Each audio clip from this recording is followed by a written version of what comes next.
Welcome back, I'm Tedward. Welcome to one of the first spring days here in New England, and welcome back to my driveway where I have two cars to choose from. And oddly enough, I have more often than not chosen to drive my Honda, even though I have this 599 GTB here. We'll get into that in a bit. It's very difficult to explain if you're just looking at these two cars and you would think, which keys would I take? Of course you'd take the Ferrari, but my God, I love my Civic Type R. I just picked it up from Garage 42 the other day. I've been daily driving my Lexus GX 460 all winter since about October or November, so this car's just been sitting in storage. The only time I see it is when I'm in my podcast studio looking out into the quad stackers where this has been staring me in the face. But now the weather is back. We can get back out on the road and enjoy this thing. And one of the greatest pieces of this car is its fuel efficiency. I haven't really thought about this because I don't think about gas that much, but the Lexus honestly just takes so much fuel. It's not horribly inefficient. That Lexus gets about 19 miles per gallon average, let's say, combined. But that means that every time I go to the gas station, I'm paying about $70 to $80. I filled this up the other day for $33. It gets 30 miles per gallon if I'm nice to it. It gets, 26, 27 if I'm mean to it. It's just incredible. And I love how this looks. What's wild too is just how wide this is. I parked it next to the Ferrari and I realized, I'm like, these are not that dissimilar in size, which is so bizarre to think because a 599 when it came out was a very large GT car. And here you have essentially a relatively lightweight track focused street car that is staggeringly large for a Honda Civic. And anyway, I can already see I have hit something violent. Oh my goodness. Did I murder a bird with a headlight? Thank goodness this is PPF, Craft Detailing in Dedham, Massachusetts. Did the paint correction and PPF on this car all the way forward. So we should be in good shape. And while these two cars could not be more different, this Civic is so much fun to drive around town, on ramps, all this stuff. This is a lot of car, 700-ish horsepower out of this thing, which means you can't exercise it all the time. Whereas in this, I've got a 2-liter turbo making 315 horsepower. It's front-wheel drive. It's got a bizarro weight distribution, not for a front-wheel drive car, but for me, I'm used to a 50-50 car. This is like something like 65% of the weight is in the front of the car. So boy, oh boy, if you're getting in one of these cold, make sure you warm up these tires a little bit before you chuck it into the first corner because those rears take a while to warm up. I have definitely had some interesting oversteer moments getting on morning on-ramps when you've just driven a few miles and you chuck it in and boy, oh boy, do you have to catch that car. My daily rubber is the stock Michelin Pilot Sport 4S. They're on a 19-inch wheel, 265/30s all around. You've got the Brembo brakes. These are really nice brakes.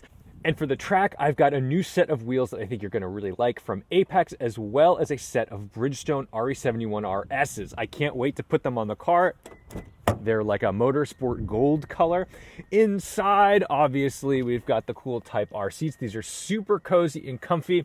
And after driving a big body-on-frame SUV for the past few months, I might as well be in a Miata at this point. I highly recommend if you've got multiple cars in your lineup, get diverse cars. Don't buy too many of the same thing. Get a big car, get a little car, because it feels so extreme when you get into like a Honda Civic after driving a big Lexus for months and months. And my God, this shifter is just so perfect. We'll let this thing warm up, and I love it. It's got like no fuel in it. We'll go get some fuel today on our little drive, and it doesn't worry me whatsoever. I'm not thinking, I gotta go blow $80. No, I'm gonna go put like $30 in this thing, and it's still gonna take me quite far. I love having a performance-oriented 4-cylinder that sounds like a sewing machine, because it's something that you don't think about when you're used to something. If you've been driving a GMT 400 Suburban for the last 20 years and you're getting 12 miles per gallon, you just put fuel in it. Every time you go there, it's $100. You just do it. It's not even a thought in your brain. I'll tell you, if you bought yourself a Honda Civic of any variant and then realize like I could go how far on how much money, it's just staggering how good that feels. One of the other things I love, other than the phenomenal shape and size and this cool exhaust, is just how practical this is. I know that there's people who begrudge these new Civics for being too big for a Civic. I get it. If you're used to like a little tiny Civic, that makes sense. But for me, this is a great compromise because I'm able to use it as a daily driver and have 4 seats, not 5. That is not actually a middle seat. There's no middle seat belt in the Type R. But back here, when I put these seats down, I'm gonna have so much room for my bicycle because I just bought a Specialized Tarmac SL7. It hasn't come in yet. I'm excited to get back into riding this year because I just wanna be out on the road, go long distances, and I'm psyched because I'm gonna explore places in my car and on the bike. So I'm gonna go drive into the middle of nowhere, stop, get on my bike, ride 40 miles, pop it back in the car and go somewhere. So this is the dream right now, is I just get to spend my life on the road as much as possible, which is what I like to do. But I don't think I could fit anything in that Ferrari. And if I had a Porsche, Porsches are great. They fit lots of things in the front and the trunk if you have a Boxster, not a 911. But I don't want to do roof racks. You know, I've got an expensive bike that I'm not trying to get stolen at a rest stop when I run into pee. Inevitably, I'm going to have to pee because I have the smallest bladder. And it also seems completely superfluous to have to use the Lexus just to tow a bike around when I could be driving my fun car. Also, I just got the car inspected. I'm thrilled to have like modern cars that aren't tuned or anything, but this might drive some of you crazy for the next year, is that boy, oh boy, did they put a little angle. There's some stank on that inspection sticker. I'm okay with it, but I know there's going to be comments from inside the car, and don't worry, I noticed it. I've got to run to the post office to drop off some stickers for you guys. Thank you so much for ordering those. You are cleaning me out of those real quick. I'm going to have to make another order on the inventory. But here we are, 2025, 17,459 miles as we start out the year with the Type R. And, you know, I think I was a little more mileage conscious last year, where I thought, man, this is just stacking up too much. Now I don't care. Now I'm like, you know, this car, I want this car to do 100,000 miles, and I want to do a lot of track stuff with it. So let's get out there. In New England, when you pull your car out of storage in the spring, just because the weather is nice doesn't mean the roads have been repaired yet. There's still potholes everywhere. You've got to beware. We'll be nice and gentle as we warm this thing up. Love the way this shifts. The 1-2 in the ultra cold is always a little bit rough, but once you're over kind of 40 degrees, things are really nice. Cool Volvo wagon. It's an R. We love a V70R.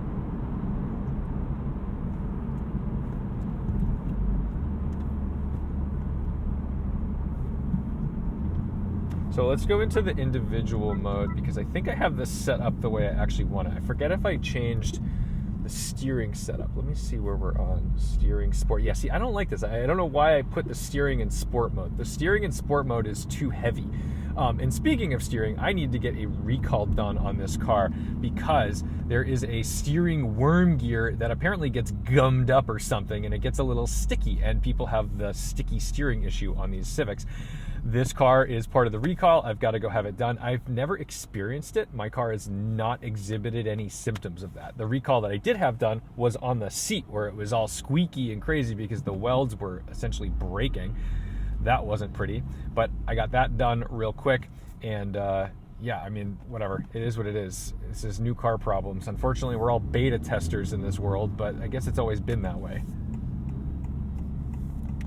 Oh yeah, comfort steering is the way to go. Here's the thing. I have had so many videos where I've driven cars, like especially BMWs, where I've said, the steering is numb and not very exciting. And then someone always has to snarkily put in the comments, they're like, oh, this idiot, he was driving in regular mode. He wasn't driving in sport mode or M plus or whatever the heck they're doing. I'm like, dude, all those modes they do not increase tactility. They increase steering weight. Steering weight does not increase feedback. Steering weight just makes you feel like a big dude having to hustle your big boat around. That's it. It makes the steering heavier. It doesn't give you more road feel. So it can be numb when it's light and it can be numb when it's heavy. It doesn't mean you're gonna feel anything. Anyway, let me jump in here real quick. I just love being in like a nimble little car where I can accelerate and brake quickly. This is not something I can do in the Lexus. Like a move like this would be so hardcore in the Lexus.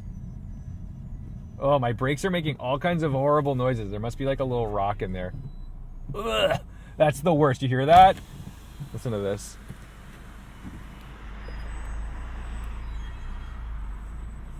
That's brutal. I wish this car had a front camera because this front lip, it's a little low, and I always feel like I'm going to smash it on a curb. All right, give me 2 seconds. I got to go send out your stickers, and I'll be back. And we're back. I swear the Postal Service is trained to mess with you. The last time I went in to buy stamps, I said, hey, can I get a roll of Forever stamps? And she goes, a roll? Do you mean a reel? And I was like, sure, I'll have a reel of Forever stamps. This time I went in and I said, can I get a reel of Forever stamps? She goes, do you mean a roll? If your car's going to get smashed up, though, it's 100% going to happen in a U.S. Postal Service parking lot. All right, hopefully we can get whatever little rock junk is in my brakes out with a short little drive. Something that I love, you might notice, is that when I started the car, it started in individual mode and maintained the dashboard setup that I had a minute ago, which is really nice. I like that because it means I don't have to get in the car and change my settings every single time. So if you want to be in plus R mode or comfort mode or sport mode, you can just set it there and the car will start in that mode the next time you get in. Oh, listen to these brakes.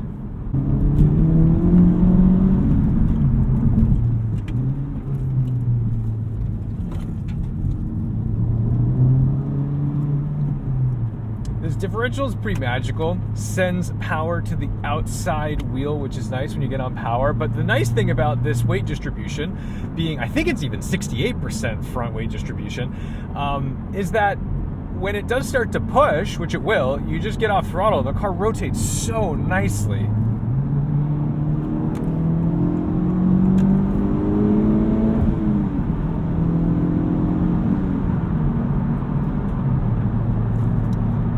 I've got to get used to this car again, especially at like high RPM, because you got to pull out of the throttle just a hair early or else you get like that little spike in the revs. We've got some big Altima energy on the tail. We'll get around this fella and move back to the right.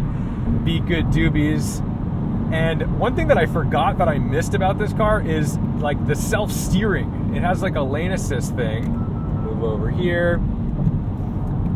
And it's not that big a deal, but in the Lexus, you know, that car you do have to manhandle a little bit, and it can be a bit cumbersome sometimes on long trips where you're like, yeah, you've really got to focus on keeping it in a straight line, in your lane, all that stuff, especially because I had a bad alignment for like 15,000 miles. But in this car, it is kind of nice. It takes a little bit of the effort out of the drive. And I know we want to drive our own cars. I'm not saying I want a self-driving car, but the same goes for Super Cruise, where when you're on a really long drive, it's amazing how refreshing it is to arrive at your destination when you've put, 15-20% less effort into driving on the highway. It's kind of like getting a business class seat. You still sat for the same amount of hours as you would have in coach, but you feel a little more refreshed. Maybe you slept and your neck didn't scream in pain when you woke up because you were laying flat instead of sitting upright. It's those little things that start to make a big difference. All that work by the Altima to end up getting stuck behind traffic going 65 miles an hour. I'll never understand Altima drivers. They're fascinating to me.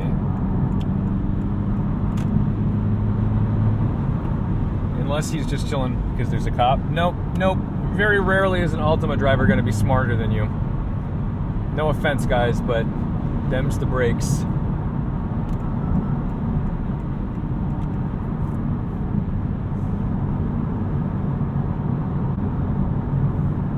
Whoa, wild move by the CRV behind. Dude, there's no such thing as good driving anymore. This is crazy. It is chaos out here. And you can say it's Massachusetts, but this is everywhere, man. People just are absolute lunatics. No one knows why they're in whatever lane. All I know is I'm happy in my Civic, and I'm hoping that this tail does not kick out on me because these rear tires are too cold. Oh.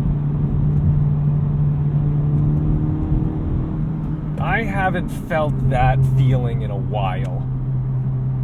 I love driving this car.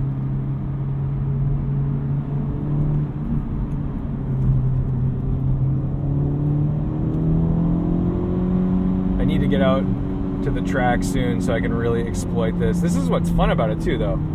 Is look, this is on a PS4S. These aren't even the sticky tires. I've got Bridgestone RE71 RSs at Garage 42 on a new set of wheels waiting for me right now, and I am so excited to go exploit these.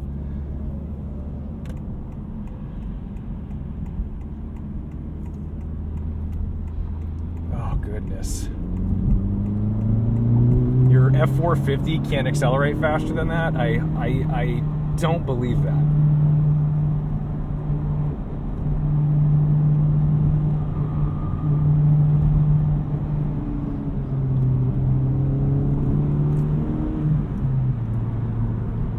This car is just so damn good.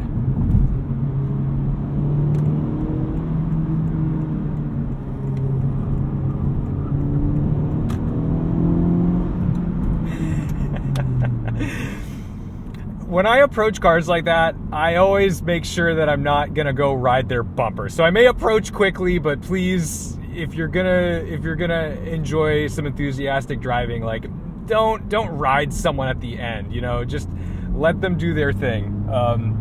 Stay away. But yeah, oh goodness, these cars are just. This is so silly. All right, one more, but we got traffic, so. But the traffic is an Integra. Look at this, even on brakes. Oh, this is so cool. All right, this hopefully will get some of the junk out of my brakes that was making some yucky sounds. So we should be in the clear now. But yeah, I missed driving a fun, sticky car. I love my Lexus, I do. I think it's a great daily driver, and it's fun in the snow, and it's quiet. It has the Mark Levinson sound system, which is so much more superior to this thing. And it's, you know, it's insulated. It's quiet on the highway, but it does not do this. This is the stuff, baby. And I gotta remember that, like, this is where my heart lies. This is where I want to be. This is what I want to drive. Just makes me so happy. Oh, am I really gonna get stuck behind this cement truck? Lovely. Well, that's why you get PPF on the car. Oh, he's sending it. Dude, he's going faster than that F450 towing the Bobcat.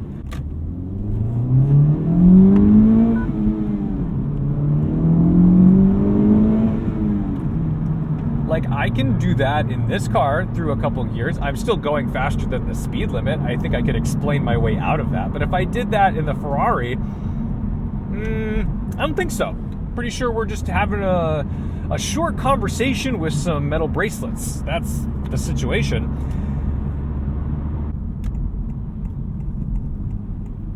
And we'll try not to get nailed here by anybody. Okay.